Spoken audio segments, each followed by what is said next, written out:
Thank everybody for being here, especially the media presence that we have. Thank you guys for what you do to cover not only our sport, but this conference. Really appreciate it. You're the outlet to the fans, so appreciate all the hard work and stories that you guys write throughout the year. To Commissioner Gill and his staff, thank you guys for another phenomenal first-class event here. Every year, this thing continues to get better and better. One of the premier media days in the country. To him and his staff that put this on, Travis and the rest of the staff that managed this event, phenomenal job. On behalf of our president, Dr. Paul, our AD, Jeremy McLean, Sean Jones, Spencer Bridges, the entire administrative staff at Southern Miss University. I appreciate the opportunity to be here. We're excited. Brought two of our players with us that we'll discuss later on here in a second. But really appreciate the opportunity to be standing in front of you as the head coach of a great university with a great history and tradition and passion. Excited about the season that's coming. A lot of work to do to flip the script. To all the Golden Eagle fans, alumni, administrators, supporters, donors, thank you for an unbelievable outpouring of support up until this point. As we look into flipping the script this season, flip the script is not just a focus on the record. It's a focus on mentality. It's a focus on culture. It's a focus on everything we do. When you are a 1-11 program, it's not just the on-field performance. It's everything. It's the discipline. It's the accountability. It's the culture. It's the ability to sustain success when you have it, whether that's in the classroom or on the field. So that's our goal. We've been at this thing since December. Right now, we're at 70 new players on our team. When you start including the walk-ons and new admittance guys, we're going to be at about 80 when it's all said and done. We were very intentional about rebuilding this roster, flipping the script on that. Our GM, Reed Grable, has done a phenomenal job in leading our recruiting efforts along with our assistant coaches and everybody else involved at the university. 17 SEC players will be in that mix, 9 Big 12 players, 5 ACC players. So we built it to win. We are operating in a process, a matrix, a plan of application, not theory. I know what it takes to win this league. That does not mean you click your fingers and all of a sudden you win this league. But as far as building and taking the right steps on a daily basis, we have the roadmap, and it works. We've got a lot of work to do. A big piece of that was obviously adjusting the roster. A lot of credit goes to Jeremy and the administrative team because part of flipping that roster was creating the resources to attract good football players to our university. And that's not just monetary. I understand where we are in college football with revenue share. I understand where we are, but it's not just monetary. It's resources and facilities. It's resources in making sure academically our professors and our counselors are able to take care of the young men that are coming in with different types of transcripts at different points of their career. The resources to make sure that the environment that these guys live in, the food that they eat on a daily basis are at a first-class manner. So a lot of credit goes to the administrative team in putting those things in place to attract the guys that we were able to attract. This spring was all about the individual. We did not remove anyone from the roster when we arrived until after spring ball. We gave everyone an opportunity to conform to the new Southern Miss football. We gave them that opportunity through the spring. We taught them what it would look like to be a part of this team, to be disciplined, to be accountable, to be responsible. As we transition into the summer, it's been all about becoming a team. We spent a lot of time about getting connected. The X's and O's will take care of themselves. In order to be a championship level program, you got to be connected. These guys got to be a team. You bring in 70 new players. You've got to be able to get them to know each other, communicate with each other, hold each other accountable, trust each other. So a lot of our summer focus has been on that. And then as we transition into fall camp, we will flip into the mental disposition piece. How do you respond to adversity? How do you respond to things that go on in your life? How are you able to take what's going on in your life right here, right now, and manage the success and failures that you're going to have? That will determine the type of team we have. Ultimately, the wins and losses come down to execution, but the preparation that you need to do every single day to give yourself a chance on Saturdays is what we'll be focused on when we move into fall camp.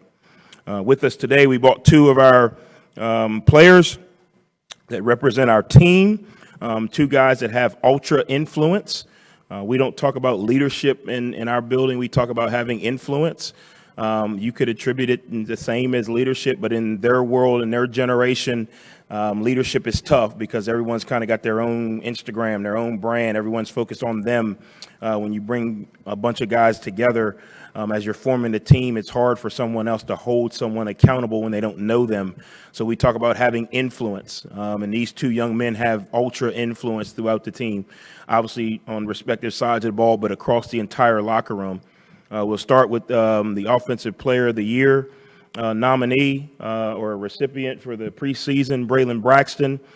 Can't tell you enough about this young man. You guys know statistically what he's able to do on the football field, but what he does in our building every single day, what he does on our campus every single day goes beyond that. The apartment he lives at, he went home for break over 1 week over the summer, and the apartment manager called and said, "Coach, did Braylon transfer?" I said, "I don't think so." They said, "Well, every morning he stops by here and says hello on his way in the workouts, and we haven't seen him for like 3 or 4 days. We were worried." I said, "Well, that's good to know." I said, "I'll call him and make sure he hadn't transferred." But just shows you a little bit about who he is. Obviously, his influence throughout the locker room has been phenomenal. His players gravitate to him on both sides of the ball, and he holds himself accountable, and not just from a character standpoint, but to improve. He knows he has big shoes to fill. The expectations that you guys have set for him are not the expectations that we have. The expectations we have is that he comes out every single day and improves and does what he needs to do to help his teammates get better on and off the field. If that equals, 5,000 yards or 10,000 yards or no yards, it doesn't matter. That's what success will be measured for him. I think it's awesome that he's nominated. I think he's well worthy. A lot of other players in this conference are worthy as well. I think he's well deserving. And then Chris Jones, linebacker, sophomore linebacker from Mississippi, had an option to leave, chose to stay. Got a chance to meet with his parents when we first got there. You want to talk about a person that truly loves Southern Miss, loves it, loves the campus, loves the city, loves the community, truly loves the state of Mississippi. And he's been one that has influenced and helped, bridge the gap between the new players and the players that have come in, the old players. And he's been one who has embraced hard. He told me the other day, every day at practice, he feels uncomfortable. And that's great because that means you're growing. And he said, "I love it, though." But I think those are just some quick stories on guys that represent our locker room. I couldn't be more excited to coach these guys. We got a long road ahead of us. We got a lot of work to do. We got a phenomenal schedule. Our administration put us in great position to have 7 home games. We appreciate Mississippi State's willingness to go outside the norm and come play us at home. The economic effect that's going to have on Hattiesburg and the state of Mississippi is huge. Hopefully we can continue that with both schools throughout our tenure here. The Sun Belt West is the toughest division, in my opinion, out of the two. I know I was on the other side. Kind of like Michael Jordan say, I know I won that side, so I know coming over here, looking at all the talent that's here now, it's going to be competitive. There's a lot of great talent on the East, don't get me wrong, but you look at the talent on the West, we have a challenging schedule. We know we got a lot of work to do. Our success will not be measured in wins and losses. Our success will be measured in daily progress. And if we take every single day and we take the right steps, ultimately we'll look up at the end of the year and be where we need to be. So with that, I'll open up with questions. We'll open the floor up for questions. If you do have a questions, please raise your hand and we will get a microphone to you. We ask that you please give your name and affiliation. And for those of you joining us on Zoom, please type in your question to the chat and we'll read it here in the room. He's getting there. Charles, Andrew Abity, Pine Belt News. You talked about what you think success will look like, but in one hand, you've got a program taking over a program that was 1-11. You're coming from a championship team. What is considered a successful season? How do you measure success on the field? And at the same time, what would you deem to be a failure of a season? Yeah, I think we measure success by do we improve every week. You can't necessarily put a win-loss total on it because we could say, hey, 3 games is an improvement, but if everybody gets hurt tomorrow in practice, we're not going to win 3 games. But if whoever shows up improves every week, ultimately we'll get to where we need to be. So it's hard to kind of say, a number, right? The scoreboard is going to reflect our execution. Success, to me, is going to reflect our progress. When people watch us play, they should say that team looks different than last year. If you say that and we continue to improve every week, the scoreboard will reflect that ultimately. But it's still a human game, right? You got to have really good players like we do here. And as the season goes on, the dauntingness of our schedule could put us in a situation where we have to make some adjustments, have to play some guys who are not as ready or not, as experienced. So that could affect the ultimate scoreboard. But they will play with discipline, they will play with intensity, and they will play with unbelievable focus. Those things lead to execution. So if we can continue to improve on those things every week, yeah, we'll be successful. We could sit here and say, well, what is success? I want to win every game. So if we lose one, is that not successful? But to me, it's focusing on things that are controllable by us. Going out every single day and improving, going out every single game and improving, all the way down to each quarter, each snap, each play. To me, that will be success until we get to understand, okay, well, how many guys do we really have throughout the season, what that may be. We'll win more than one, I can promise you that. So if that's success, then for you can write that's success. Coach, Hunter Dawkins, the Gazebo Gazette, Super Talk, Mississippi. The question that I asked both the players earlier in the interview, at the end of the day, when we're fans, when there's media showing up, we expect, or there's an expectation of the players, for instance, Braylon, all the guys that were nominated for preseason and things as such. What is your thought on the guys that are participating? Who are we going to be writing about that is not who we expect? Yeah, there's a lot of guys, and I know these preseason lists comes out and you can't put everybody on them, but there's a lot of guys. I think you're going to be impressed with how we play. You can take the names off the back of the jersey. You're going to see Braylon, but you're not going to see the left guard blocking his tail off. You're going to see the receiver making a great catch, but you're not going to see the left tackle blocking his tail off. You're going to see the defense, doing a phenomenal job and Chris running all over the field, but you're not going to see the nose guard holding his gap. So we embrace the we, rising tide lifts all boats. Yes, it is an individual world. Yes, all of these guys want to create value for themselves individually, but the guys that you're going to recognize is, man, that team is disciplined. Man, then we got to play hard. Our opponents, hopefully they walk off the field and say, these guys played for 60 minutes. Ultimately, the success or the names you write about will be a compilation of all guys doing their job. So I think we have some good players. I think all of them are going to end up at some point having a major impact. But I think you'll be more impressed with how we play, if that makes sense. The who's will always determine week-to-week game plan. Maybe one week we line Braylon up at wideout, on the first play of the game, and all of a sudden you got to write him as a wideout. But I think what it does is it creates an identity that you guys will respect. Coach Scott Watkins, Sun Herald, you mentioned him already. The very first thing you did when you got to Southern Miss, in fact, he said he was just on the plane the next day. Reed Grable. Why was that so important to bring him along, and what kind of went into just changing the title from what he was to GM?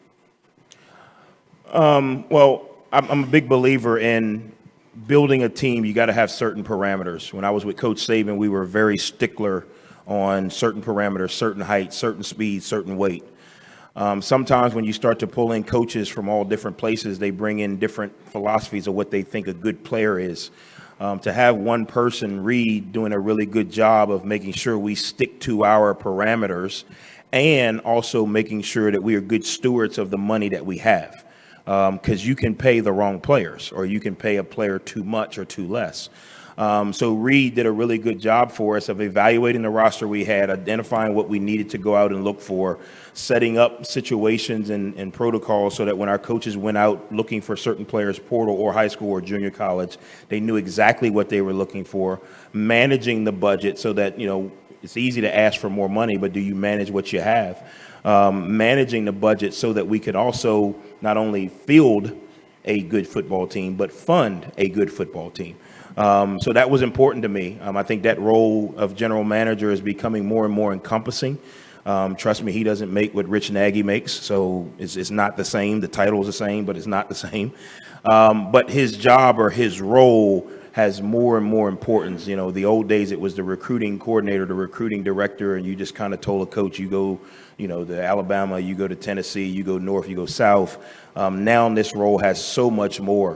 Reed's even involved in some of our player development, and talking to guys about how do you create more value for yourself to raise more money? How do you manage the money that you have? Obviously, as across the landscape, doing a really good job of being competitive. What are the other schools in the conference paying?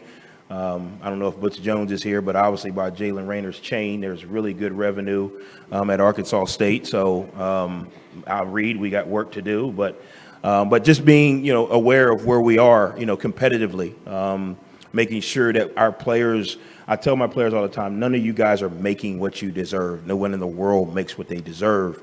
But you all are going to be taken care of, and and I'm going to make sure of that, and we're going to give you what you earn. And that's how life is. Life, you get what you earn, and we teach them what that looks like. Got a quick Zoom question. This is for Chris. You had to step in and play a major role last year as a freshman. Where do you think you've made the most improvement, and what's the biggest difference in you now compared to you a year ago? I'll probably say just learning football. Keep it simple as that.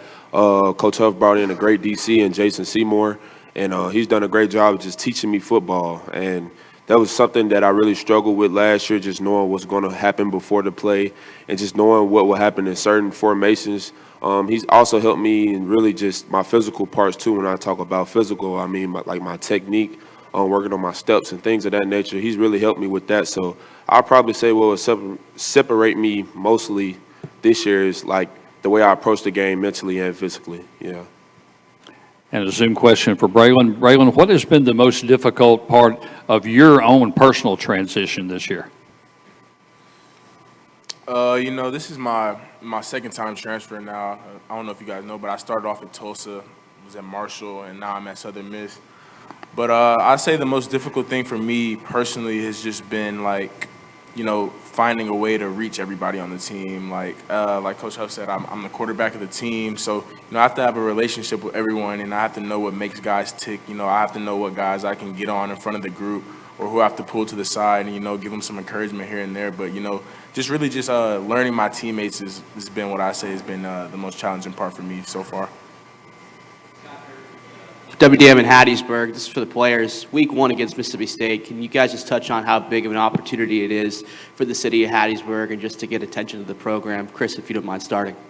It's very big. I mean, that's an in-state game, and we get to play an SEC team at home. So I don't see anything that's bigger than that. I mean, Mississippi State versus Southern Miss. So and it's exciting for me as well and the team because, you always want to play against the top-tier talent, and SEC is known to have the best talent. So we want to show them that we got talent too. So we most definitely ready for that game. Yes, sir.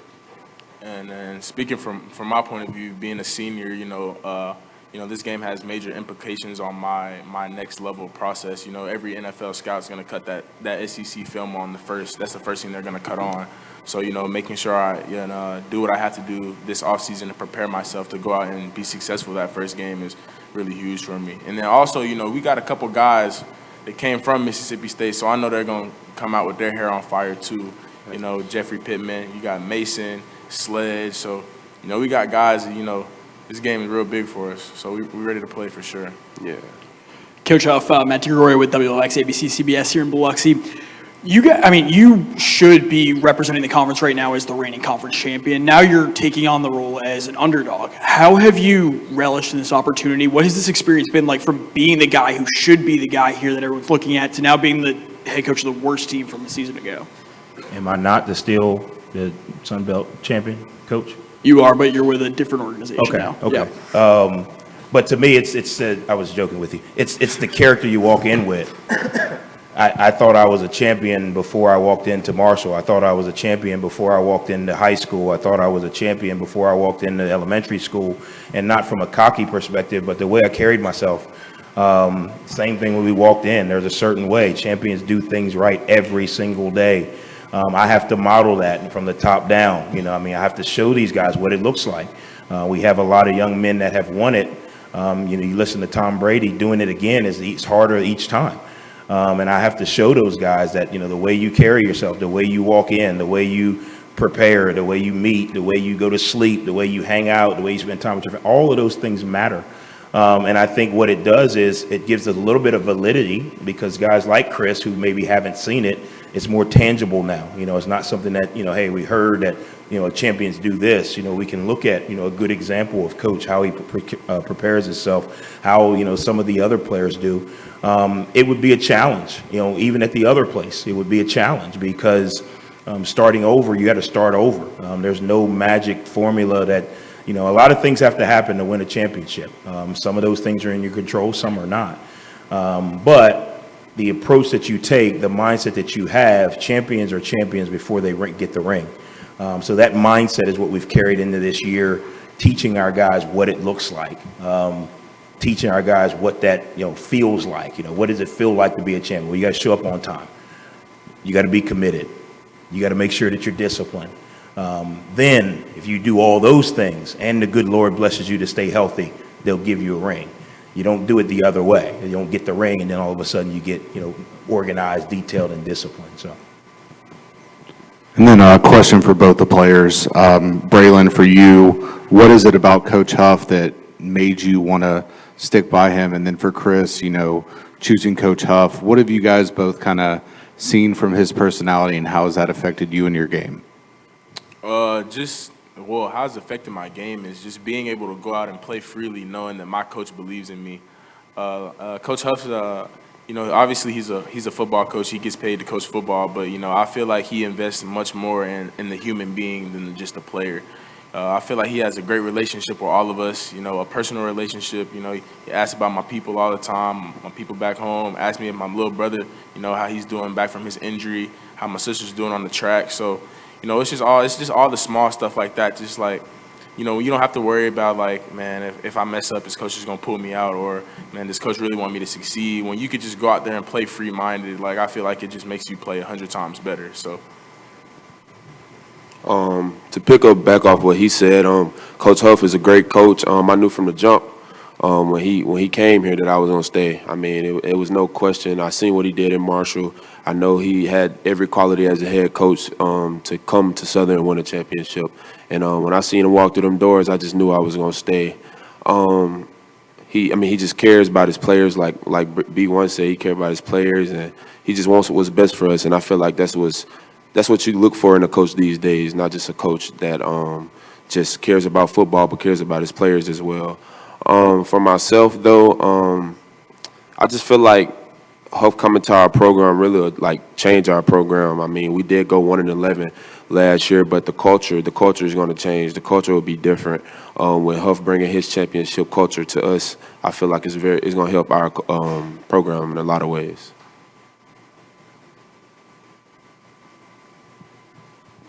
Emmanuel Peppers, Sunbelt Conference.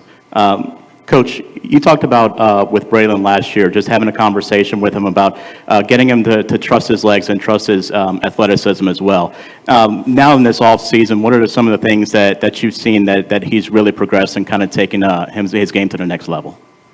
Yeah, I think, you know, the biggest thing, Coach Blake Anderson's done a phenomenal job of giving him another outlet, you know, finding the back on the check down, you know, I mean, stepping up and finding the back in the flat. You know, when you have the ability as a quarterback to beat teams with your arm, leg, and your mind, it's hard to stop that, right? Because obviously there's good defenses out there. We're going to play good defenses all year, and they're going to come up with ways to stop it. But if you always have an answer or you're always aware of what's going on, it's going to give you the ability. So I think the biggest thing is Braylon being able to take the check down now, find the back in the flats, find the back in the run game. Running backs get lost most in the passing game of all receivers. But him to have that ability, and that just leads to not just stepping up and trying to find the back, but the timing from 1 to 2 to where's the back.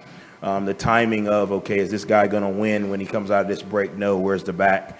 The timing of, okay, where's the back? Step up and run. I think that's going to create a lot more variety to his game, which is going to allow him to have a lot more control of the offense. Chris, I know we had kind of talked about this a little bit before, but things have kind of changed now. I believe it's 10 returners from last year's team. I'm curious, just in the span of 12 months now that you enter your sophomore season, what things have kind of taught you about how college football works nowadays, right? Right. It's really just showed me it's hard to gain friends in this game these days with the transfer portal and all, but you do build great relationships, whether if your friend goes to another school or not, you build great relationships for the future, but that's just how the game goes now. I learned to accept that this game is a business, and I mean, that's just how it goes, and I mean, I feel like that's just where the game is headed towards. Is going to, forever be like that. But yeah, that's basically what I think about that. Coach, you guys were ranked near the bottom of the league, I believe 5th, and you have a staff that's littered with guys who have won this conference before. Was that? Did you feel that was disrespectful where you guys were put, or do you think that has to do with how the team was a year ago? I mean, we were 1-11. We should have been dead last. I mean, that's just the reality of it. You are what you are. We embrace it. That's who we are. We're not conference champions / new school one. We're 1-11. And until we do something about it, and that's just, we talk about with our guys all the time, until we respond and do something about it, we're not going to react. And react would be, we should be rated higher, lower. No, we have to respond, which means we got to go out and practice every day and prepare extremely well. We got to go to class and make sure we're doing the right things academically. We got to play really well on Saturdays. And then at the end of the year, where we're ranked is how we responded. But no, I mean, whoever voted us 5th, I mean, you must have had way too much bourbon on Bill Street or whatever it is down there. We should have been last. We were 1-11. That's just the reality, and we embrace that. Until we do something about it, that's who we are. And yes, it should, make us upset that we're 1-11, and we got to sit on that, and we got to be that. But it should make you respond, and I think that's what we're trying to teach our guys in life. Disrespect or whatever that is has no bearing. It's how do you respond. And that's what we got to do to change the 1-11. But no, I agree. I think we should have been 7th. If I vote, Jack? If I voted, I know I voted us last. Time for one more. Okay. Hey, Coach Huff, I'm Ansley Brent with WXXV, the short one in the middle. But, I mean, my question is just pretty short and simple. Just why Southern Miss? Why'd you put your yes on the table for the Golden Eagles this year? Say that one more time, I'm sorry. Just why did you agree to take on this program? Yeah. One, relationships. Relationships are important. My relationship, obviously being in this league 4 years, I've got a chance to spend time with Jeremy McClain over the course of Sunbelt Media Days and those types of things. A lot of respect for how he runs his program. We built that relationship 4 years ago and kind of professionally cultivated it through, meetings and those type of deals. The alignment from top to bottom, you can't be successful without alignment. It'll crumble every single time. Dr. Paul and Jeremy and the board and their alignment. And then ultimately the foundation. You look at from a resource standpoint, you look at our facilities, one of the top 3 in the conference easily. You look at the revenue sharing model that we have in place in a very good position. You look at the community and the ability to continue to generate resources. When you put all that together and then you combine that with the history and tradition of a place like Southern Miss, why not? The 1-11 doesn't scare me because I'm working in application, not theory. I have a plan that works. I know it works. It takes good players. It takes going out and recruiting. It takes investing your time. I know the plan works, so the 1-11 doesn't scare me. But when you really peel back the curtain and really look at the positive, there's so much positive. The recruiting in the South. I mean, football matters in the South.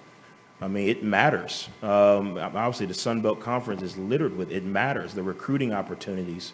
So I always ask people, why not? Why not Southern Miss?